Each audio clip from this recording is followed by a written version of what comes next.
And our correspondent Jaskirat Singh Bawa joins me live right now from outside the Vigyan Bhavan in Delhi, where this speech will take place. Jaskirat, we're now being told Narendra Modi's speech being pushed to 12 o'clock rather than the earlier time that we thought of at 9:30.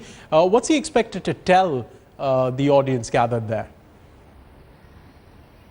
Well, Pierre, there are actually two sessions involving Narendra Modi. The first one, as you mentioned earlier, was at actually 9:30 in the morning. Now, that is a session with regards to chief ministers of various states, including Bhupinder Singh Hooda, Oommen Chandy, Manohar Parrikar, as well as Mukul Sangma. These are the chief ministers who will be conducting a session moderated by Montek Singh Ahluwalia, the deputy chairman of the Planning Commission, on investment opportunities in various states. This is expected to go on for 1.5 hours. And this is where we are actually expecting to hear from Narendra Modi and taking a leave from his previous speeches and addresses at the Pravasi Bharatiya Divas, for example, last year, of course, taking this opportunity and stage to slam the UPA government's investment policies and international fiscal policies on this kind of a forum involving NRIs and overseas Indians. Eventually, at about noon, there will be, of course, a special session focusing on the state of Gujarat as well, which is where, as you mentioned, the State of Unity statue will also be one of the highlights. And other than that, the Gujarat government will be showcasing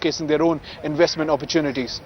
Jaskirat, of course, Narendra Modi hasn't been able to visit much of the NRI community, particularly in the US, due to his visa ban. But it's a community that he particularly counts on for support.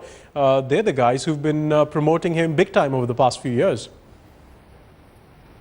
Well, that's correct, Pierre. Now, there is a history to this. Back in 2002, in the aftermath of the Gujarat riots, it was actually the Indian community in the United States which is quite instrumental in ensuring that there is a visa ban on Narendra Modi. Now, that, of course, stung him really bad. But since in the past decade or so, we have seen a huge change in attitude with regards to the overseas Indian community.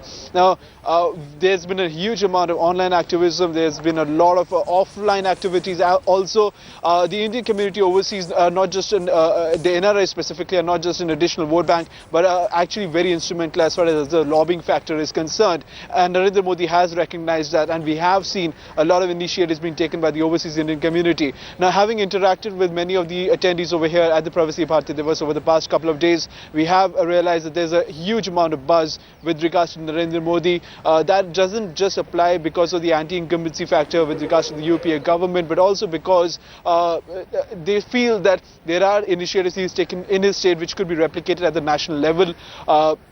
Apart from that, I have to add on that Arvind Kejriwal, being the new kid on the block, has also given rise to a lot of curiosity amongst the overseas Indian community.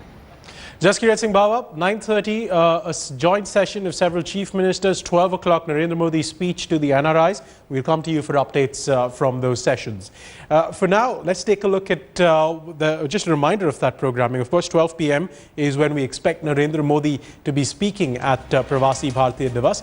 We'll be getting you that speech live as it happens.